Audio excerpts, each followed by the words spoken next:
Hello students, all of you have travelled every day to come to school.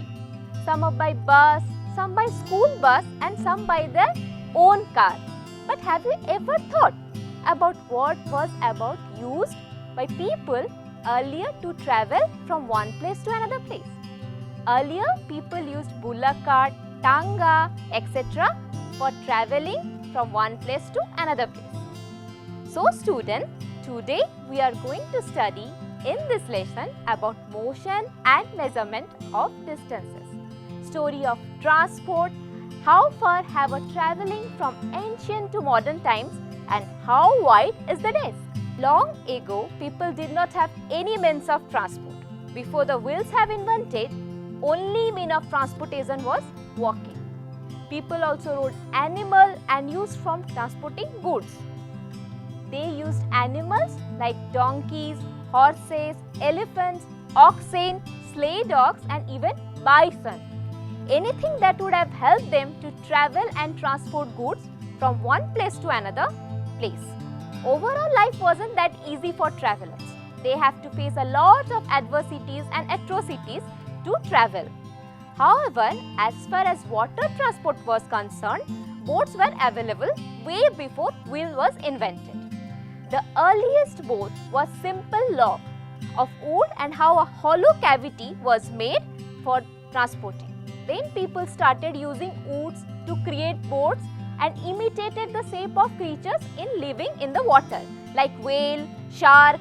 Those scary creatures were made in the boat to symbolize the thing. The oldest wheel was discovered in Mesopotamia and believed to be over 5,500 years old.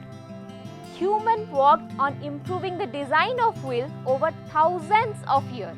It was only much later the wheel was used to develop as a means of transport. Over time, humans started using animals to pull vehicles that moved on wheels like bullock cart, chariot, etc. Most of our forms of transport used animal power. At least until the beginning of 19th century, there were two other popular vehicles like bicycle that was invented in late 18th century. Here is an interesting fact for you students. The first bicycle made did not have any brakes. It was up to the rider to control the speed to stop the bicycle with his feet. There has been a lot of progress since then. An exciting development was the fitting of motor to the bicycle. Have you ever seen mopeds? You can imagine how exciting that would have been in those times, a cycle fitted with a motor. That was also probably was the idea of motor car germinated. The steam engine and the railroad were invented in the 19th century. Railroads were made of steam engine driven carriage and wagons. Later came the era of automobiles. Apart from these, motorized boats, ships were used as a means of water transport. Road, railroad and water remained the major means of transport for very long time. Even in today's world, we still using these means of transport. The next big thing of course was the air travel. The early years of 1900 saw the Wright brothers invented the aeroplane. That is where the era of flying birds began.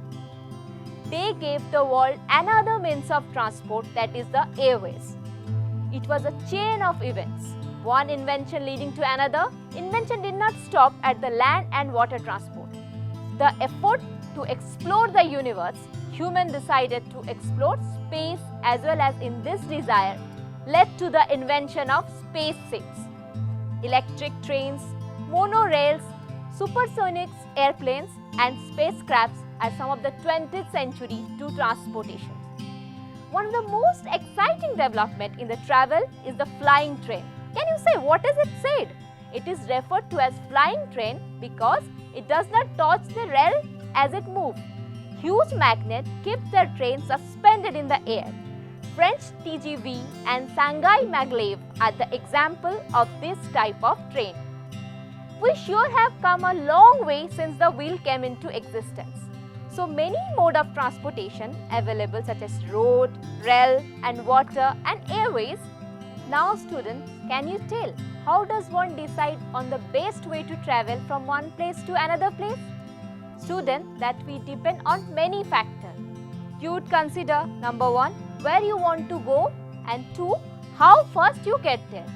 However, primarily the distance would govern your choice of mode of transport. For example, if I was to travel London from India, I will typically fly considering the huge distance involved. A ship would take very long distance to get there and there is no train to London since it is located in a different continent. Students, can you tell the different types of transport from earliest mode of transport to recent mode of transport? Can you define transport? Transport is the mechanism by which a thing is carried from one place to another. Students, can you tell me how far do you travel from your home to school? Previously in this lesson, you know that students travel every day to come to school by a bus, a school bus, a rickshaw or by their own car. How would you know that you will need to take a bus or a rickshaw to reach school? When your mother needs to purchase something from home, how does she go to the market? Probably she will take a rickshaw or an auto, etc. It is possible for her to walk to the market. It may be possible or may not be. But how can you tell what is suitable mode of transport? It depends on how far you have to go. Students, have you seen any students of your school practicing a long jump event? How do you think that who wins the practice session? You will not sure only by seeing that who will win. By seeing most probably they seem to jump almost the same distance. We would need to measure exact distance that each boy jumped to figure out who won. So it is important to be able to measure the length. You will need to see many cases in everyday life that involves measurement. In your house, many things you have been or seen can measure like a study table, bed, etc. Can you measure these things by your own arm length or a stick or a string? It creates problem because your arm length shows different measurement when another will measure with his arm length. You would say that you can use the scale in your geometry box. Yes, you can use it to measure the exact length. So we can define the length and distance. Lengths tell us how long an object is, while distance gives the information to how far things are. Before the invention of scales, lengths were measured with the help of random wooden sticks, hands or threads. Similarly, distance were measured in days or time taken to reach from one place to another. There are many occasions when we come across a need to measure the length and distance. A tailor needs to measure the fabric to a stick cloth. An engineer needs to know the length of a road to determine how much material would be required to build it. A carpenter needs to measure length of plywood required for a cabinet. A farmer needs to measure area of his land to know how much seed he can sow and how much water would be needed for his crops. So students, now you think several cases where you need to measure length and distances like between Delhi and Mumbai, distance between moon and the earth, etc. So students, let us discuss few questions from this lesson, what we have learned. My first question, who was the inventor of aeroplane? Okay, let me answer this for you. The inventor of aeroplane were Wright brothers. Second question, when the steam engine was invented? The answer is the steam engine was invented in the 19th century. So students, today we learnt about how the transport is evolved, development from ancient to modern times, what is the need of measurement of length and distance, we can define transport, length and distance, what are the methods used to measure before the scales.